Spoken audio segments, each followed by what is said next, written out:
10절 말씀에 보면은 사도 요한은 두 종류 사람이 있다라고 이야기하고 있어요. 10절 말씀에 이러므로 하나님의 자녀들과 마귀의 자녀들이 드러나나니, 하나님의 자녀가 있고 마귀의 자녀가 있어요. 여러분 누구 자녀이십니까? 확실한가요? 네. 자기 자신을 바라보면서 중간지대는 없어. 오전에 말씀을 드린 것처럼 하나님의 자녀든지 마귀 자녀든지, 내가 마귀 자녀가 아니라면 내가 하나님의 자녀라는 확신을 가지고 사셔야 됩니다. 자, 그럼 어떤 사람이 하나님의 자녀입니까? 내가 하나님의 자녀인지 아닌지, 또 내 옆에 있는 사람이 하나님의 자녀인지 아닌지 구별할 수 있는 기준이 무엇입니까? 사도 요한은 하나님의 자녀의 중요한 두 가지 특징을 이야기하고 있습니다. 10절 말씀을 다시 한번 보면은 이러므로 하나님의 자녀와 마귀의 자녀들이 드러나나니, 무릇 의를 행하는 자 또는 그 형제를 사랑하지 아니하는 자, 의를 행하지 아니하거나 또는 그 형제를 사랑하지 않는 자는 하나님께 속하지 않았다. 이 말은 하나님의 자녀가 아니라는 이야기죠. 마귀의 자녀라는 거예요. 자, 하나님의 자녀의 중요한 두 가지 특징은, 첫째, 의를 행해야 됩니다. 두 번째는 그 형제를 사랑해야 됩니다.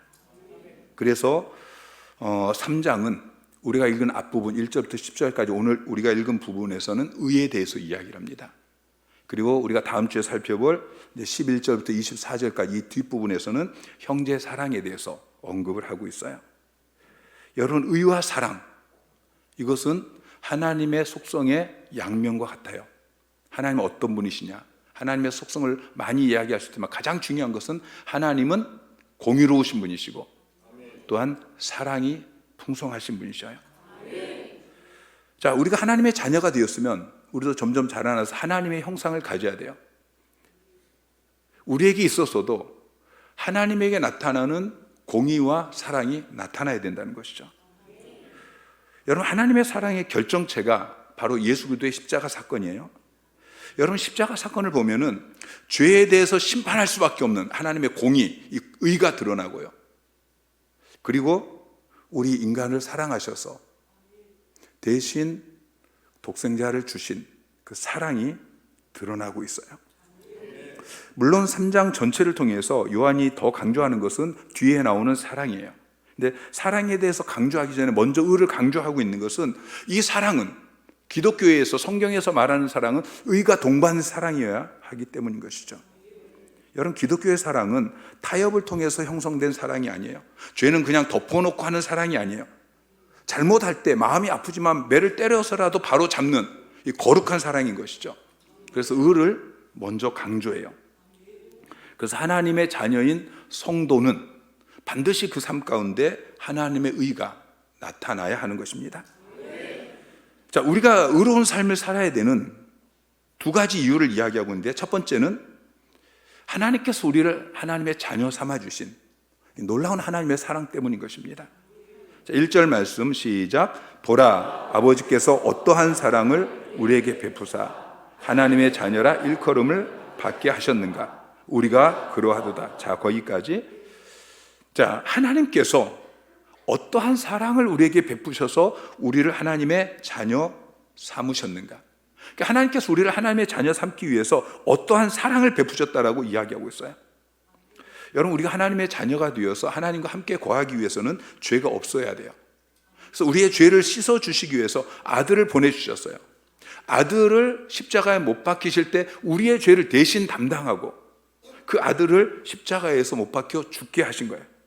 이것이 우리를 하나님의 자녀라 일컬음을 받게 하려고 하나님이 베푸신 사랑이라고 말씀하고 있죠. 자, 하나님께서 우리를 의롭게 하시려고, 우리의 죄를 사해 주시고 우리를 의롭게 하시려고 베푸신 그 하나님의 사랑을 생각하면, 독생자 하나밖에 없는 아들을, 그것도 하나님이신 분이, 창조주신 분이 피조물에 불과한 우리를 구원하기 위해서, 우리를 의롭게 하기 위해서 자기 아들을 내어 보내신 그 사랑을 생각하면은 우리는 마땅히 의롭게 살아야 하는 것입니다. 하나님께서 우리에게 베푸신 사랑을 어떠한 사랑이라고 표현하고 있어요. 어떠한이라는 이 헬라어 단어는 포타포스라는 단어를 번역했는데, 이 포타포스라는 단어가 어떤 의미냐면은 뭐라고 말로 표현할 수 없는 이 놀라움, 감격, 이것을 표현할 때 이 포타포스라는 단어를 씁니다. 그러니까 하나님의 사랑이 말로 어떻게 표현할 수 없는 사랑이라고 기록하고 있는 것이죠. 하루는 주님께서 제자들과 함께 갈릴리 바다를 건너가기 위해서 배를 타셨어요.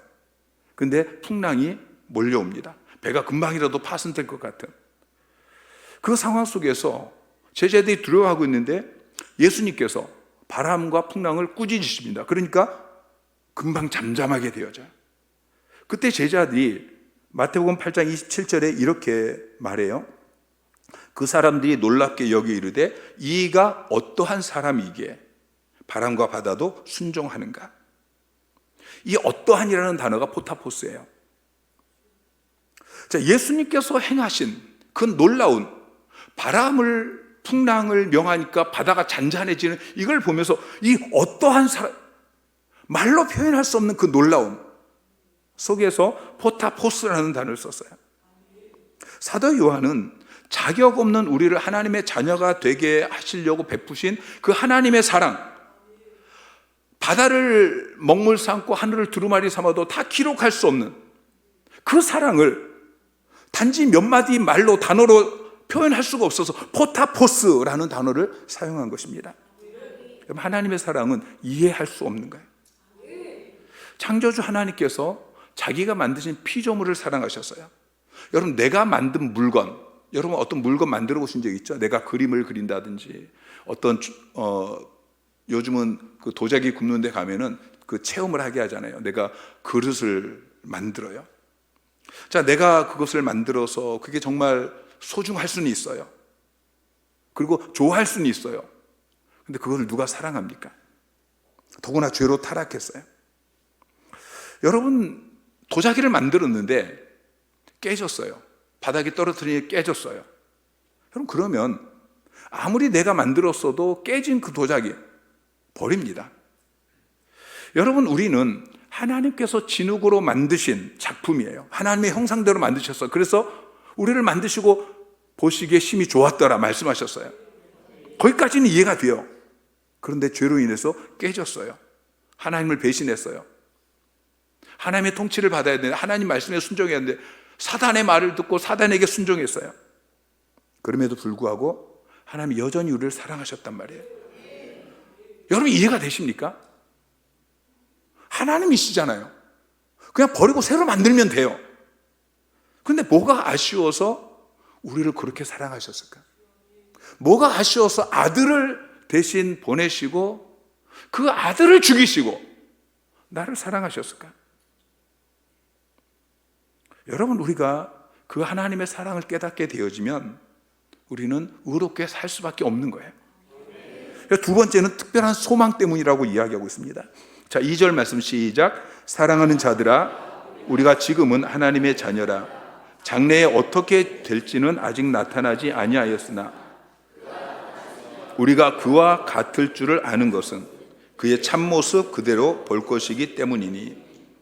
자, 우리가 지금 하나님의 자녀다라고 이야기하고 있고, 장래에 어떻게 될 것은 아직 나타나지 않았지만 주님이 재림하실 때에 우리는 주님과 같은 영광스러운 모습으로 변화될 것이다 라고 이야기하고 있어요. 때로 우리는 우리 자신의 모습 때문에 실망하게 되어집니다. 이러고도 내가 하나님의 자녀야? 그런데 오늘 본문의 말씀은 그럼에도 불구하고 여러분이 하나님의 자녀라고 말씀하고 있어요. 지금, 지금 내가 부족하고 연약하고 심지어는 내가 죄를 짓고 있을지라도 지금 내가 하나님의 자녀다. 그리고 장차 주님과 같이 영광스러운 모습으로 변화될 것이다 라고 분명하게 말씀하고 있어요.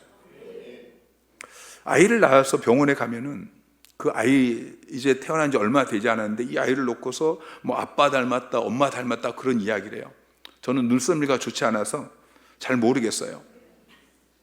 근데 점점 자라나면은 조금씩 부모를 닮아가게 되어지죠. 우리도 마찬가지예요. 우리가 예수 믿고 거듭난 직후에 처음 모습은 아직 이게 무슨 하나님의 자녀야 싶지만 조금씩 변화되어져요. 조금씩 닮아가요. 그리고 마침내 주님 다시 오실 때에 우리는 예수님처럼 영광스러운 모습으로 변화될 것입니다. 빌립보서 3장 21절 말씀 시작. 그는 만물을 자기에게 복종하게 하실 수 있는 자의 역사로 우리의 낮은 몸을 자기 영광의 몸의 형체와 같이 변하게 하시리라. 아멘. 지금은 우리가 낮은 몸이지만 자기의 영광의 몸의 형체와 같이, 예수 그리스도의 그 영광의 몸의 형체와 같이 변하게 하실 것입니다. 우리에겐 이 특별한 소망이 있어야 돼요. 베드로는 이 소망을 산 소망이다 라고 이야기해요. 자, 3절 말씀 시작. 주를 향하여 이 소망을 가진 자마다 그의 깨끗하심과 같이 자기를 깨끗하게 하느니라. 자, 이 소망을 가진 자마다 그의 깨끗하심과 같이 주님의 거룩하심처럼 자기 자신을 거룩하게, 깨끗하게, 의롭게 한다라고 말씀하고 있는 것이죠. 자, 1절에 놀라운 하나님의 사랑에 대해서 이야기하고 있어요. 2절에는 나를 하나님의 자녀 삼았다고 이야기하고 있어요. 지금 내가 하나님의 자녀이고, 그리고 점점 성화되어져 갈 것이고, 그리고 결국에는 영화로운 구원을 우리가 받게 될 거예요. 여러분, 이 소망이 있으십니까? 이 소망이 있는 사람은 신실하게, 진실하게, 거룩하게 살아야 하는 것입니다. 여러분, 우리는 그리스도인이 되기 위해서 성결한 삶을 살지 않습니다. 우리는 그리스도인이기 때문에 성결한 삶을 살려고 애를 쓰는 것입니다. 우리는 천국에 가려고 성결한 삶을 살지 않습니다. 우리는 천국에 갈 것을 알고 있기 때문에 그에 합당한 거룩한 삶을 살려고 애를 쓰는 것입니다. 우리는 거룩하신 주님처럼 될 존재이기 때문에 주님이 깨끗하심 같이 우리 자신을 깨끗하게 하는 것입니다. 한 여학생이 있었어요. 고등학교를 졸업하고 대학 입학을 해야 되는데 그 엄마가 딸의 장래를 좀 알고 싶었어요. 그래서 점쟁이를 찾아갑니다. 점쟁이가 그 딸의 관상을 보더니 이 딸이 앞으로 대통령 부인이 될 것이다, 그렇게 이야기해요. 이 엄마가 흥분해서 막 복채를 듬뿍 주고 그렇게 돌아왔어요. 근데 이 여학생은 그 말을 꼭 믿지는 않았어요. 그런데도 이 여학생의 태도에 변화가 생겨요. 대학에 입학하고 그리고 이제 얼마 되지 않아서 친구들하고 미팅을 하게 됩니다. 근데 미팅에 나가기 전날 밤에 아무래도 안 되겠다, 그런 생각이 드는 거예요. 그래서 미팅을 주선한 친구에게 밤늦게 전화를 해서 나 내일 못 간다. 그러니까 뭐 난리가 나죠. 지금 와서 못 간다고 하면 어떻게 하냐. 그래도 나는 절대 못 가겠다. 왜냐하면 이제 30년쯤 지나서 자기가 9시 뉴스에 대통령 부인으로 그렇게 나올지 모르는데, 그때 서울 어느 구석에 사는 시시한 남자가 저 여자 옛날 내 파트너였는데, 그렇게 말할 걸 상상하니까 도저히 미팅에 나갈 수 없었다는 거예요. 그리고 대학 4년을 다니는 동안에 이 여학생이 한 번도 미팅에 나가지 않고 조신하게 대학 생활을 했다고 합니다. 여러분, 그렇다고 해서 점쟁이 찾아가면 안 돼요.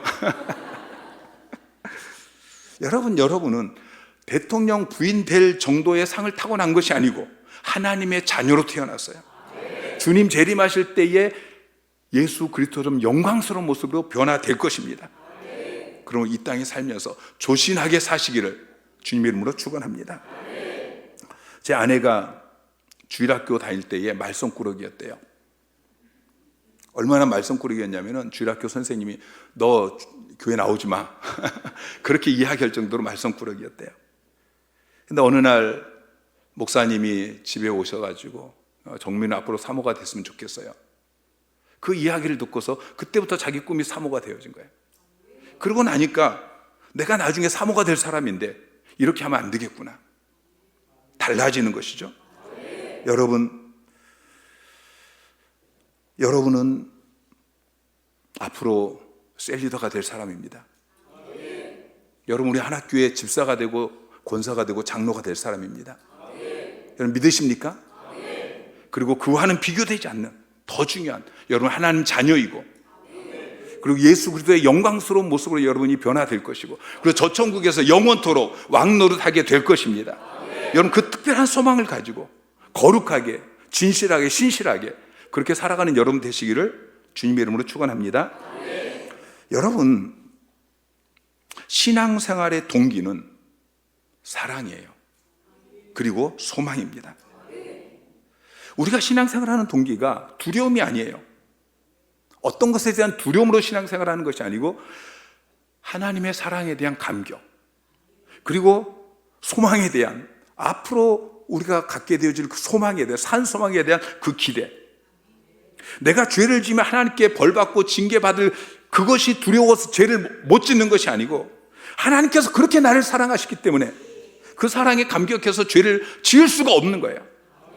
저 천국에서 영광스러운 삶을 살게 될 것인데 그 소망 때문에 의로운 삶을 살게 되는 거예요.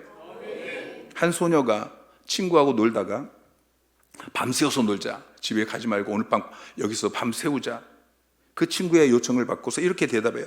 나는 밤 10시가 되면 꼭 집에 들어가야 돼. 친구들이 이야기해요. 너네 아빠는 그렇게 무섭니? 아니, 아버지가 무서워서가 아니고 아버지가 나를 사랑하시기 때문이야. 여러분, 무서워서 신앙생활 하는 것이 아니고, 무서워서 죄를 안 짓는 것이 아니고 사랑하시기 때문에. 여러분, 신앙생활의 동기가 두려움이 아니고 사랑에 대한 감격, 그리고 산 소망에 대한 기대, 이것이 되시기를 주님의 이름으로 축원합니다. 자, 그러면 우리가 의롭게 사는 삶이 가능한가? 가능합니다. 오늘 본문은 두 가지 이유를 말씀하고 있어요. 첫 번째는 그리스도께서 우리를 위해 나타나셨기 때문이다. 5절부터 8절까지 말씀하고 있는데요. 자, 5절 말씀 시작.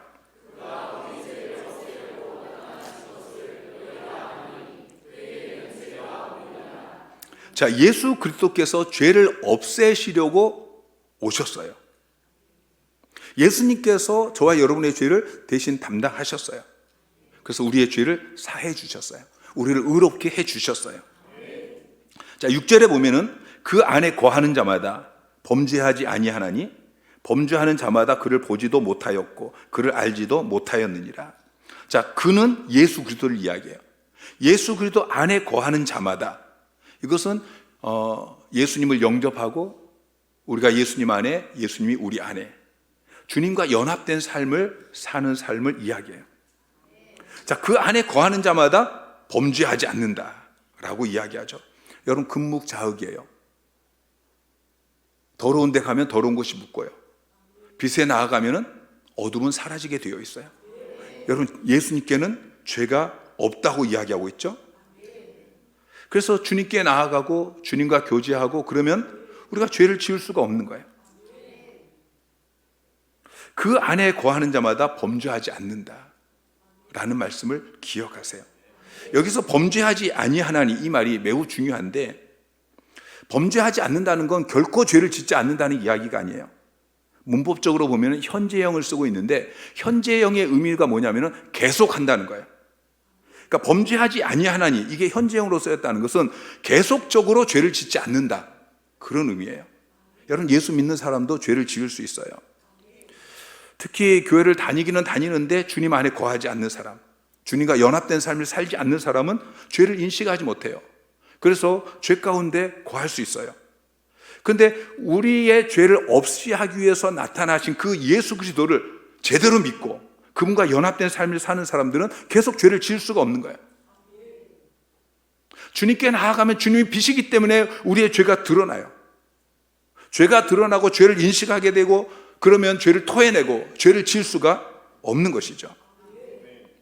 그리고 예수를 믿지 않는 사람을 요한은 범죄하는 자라고 표현을 하고 있어요. 범죄하는 자, 이것도 습관적으로 계속 죄를 짓는 자라는 의미예요.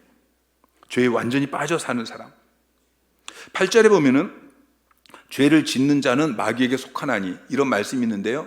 여러분, 이 말씀을 문법적으로 잘 모르면은 겁날 수 있어요. 나 죄 지었으니까 이제는 난 마귀에게 속했구나. 아니에요. 이 말 역시 죄를 한 번 짓는 것이 아니고 습관적으로 죄를 계속 짓는, 이건 방향성을 이야기해요. 계속 죄를 짓는, 죄에 빠져 사는 그런 사람을 이야기해요. 이런 사람들은 그 안에 성령이 없어요. 그러니까 죄를 지어도 죄를 깨닫지 못하고 죄에 대한 저항이 없고, 그래서 계속 죄를 짓는 것이죠. 편하게 죄를 짓는 것입니다. 여러분, 그리스도 안에 거하시기 바랍니다. 날마다 예수 그리스도께 나아가세요. 그러면 여러분이 신실하게, 진실하게, 거룩하게 살 수 있습니다. 존 라일 목사님이 당신은 거듭났습니까? 라는 설교에서 이런 이야기를 합니다. 좀 길지만 제가 읽겠습니다. 거듭난 사람은 습관적으로 죄를 짓지 않습니다. 그는 거듭나지 않은 사람들이 그러한 것처럼 죄를 가슴에 품고 다니며 온 의지를 다 쏟아부어 거기에 몰두하지 않습니다.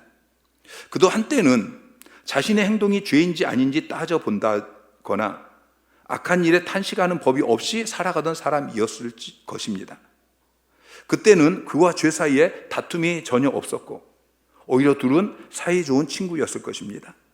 그러나 지금 와서는 그는 죄를 미워하고 그것들로부터 달아나며 대항하여 싸우기도 하고 죄가 불러올 재앙을 숙고해보고 자기와 관련해 죄가 존재한다는 사실에 강한 중압감을 느끼며 죄로 말미암아 실족할 때면 스스로에게 탄식하고 모든 죄악으로부터 구출되기를 간절히 소망합니다.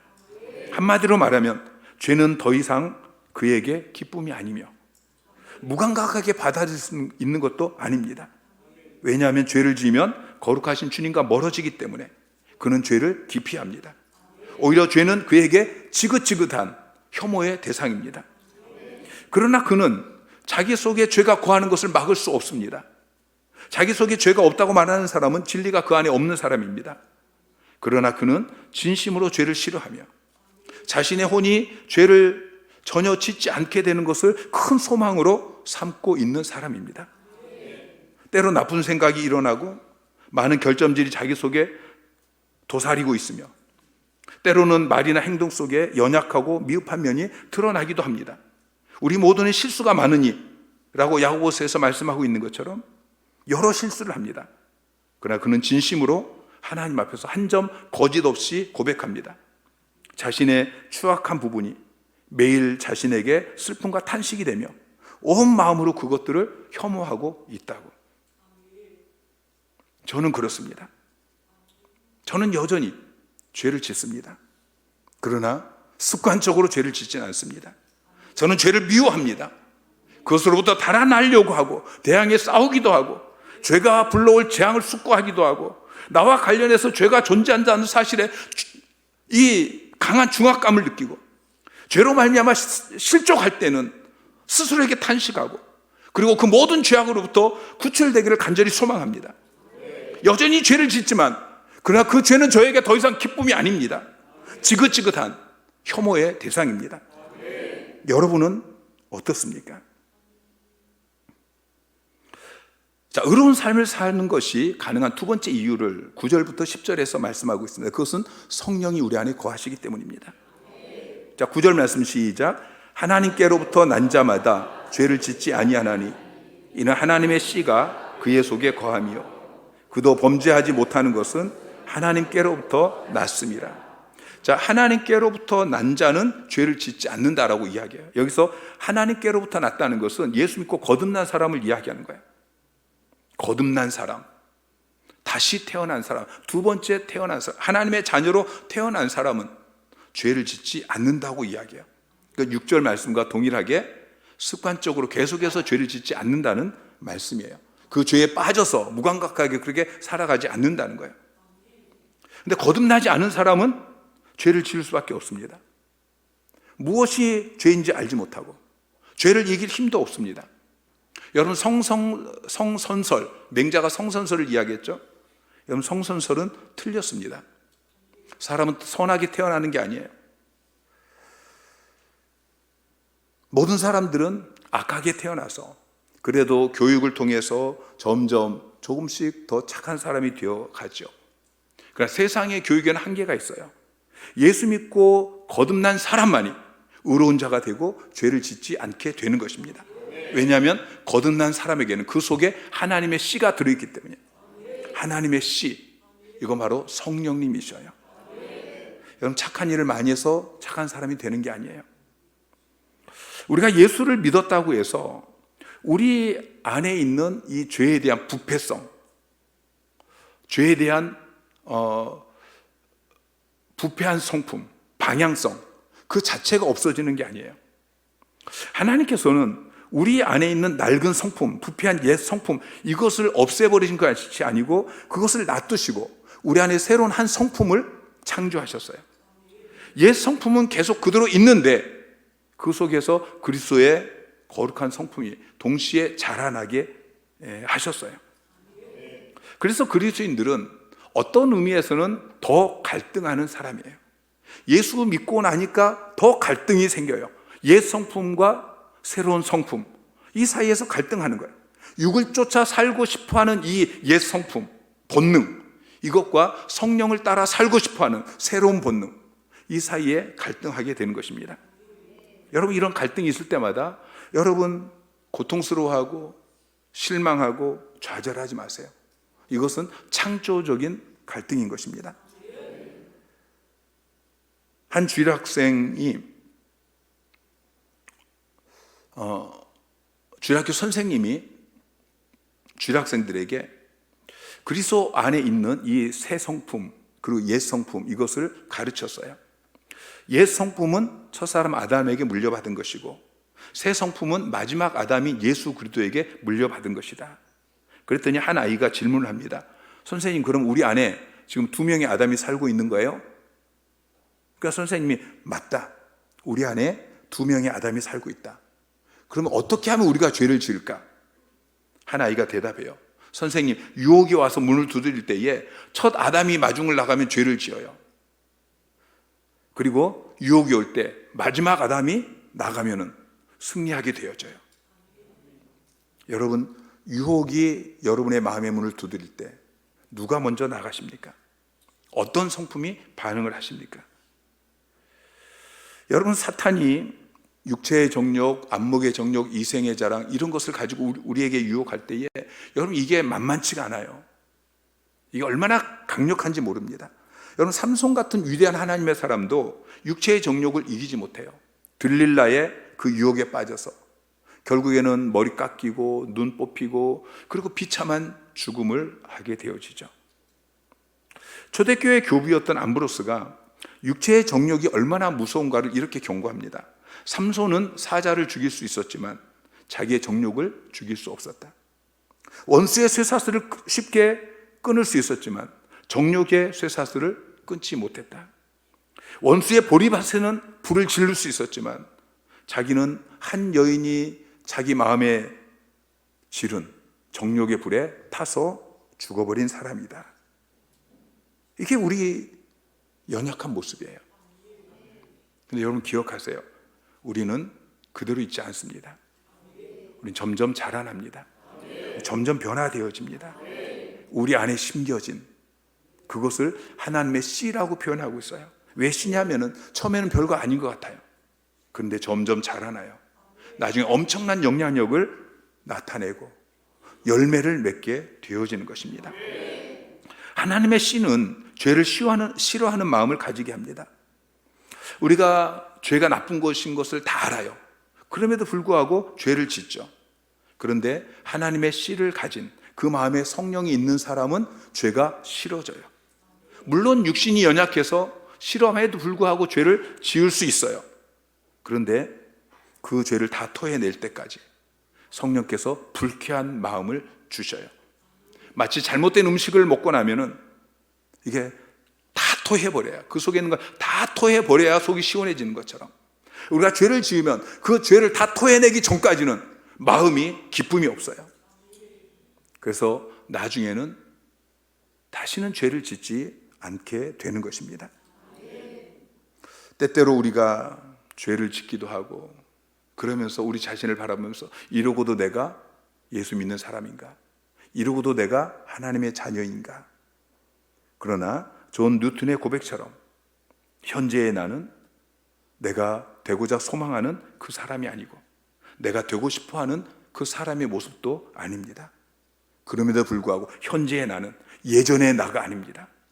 그리고 현재의 내가 된 것은 오직 하나님의 은혜입니다.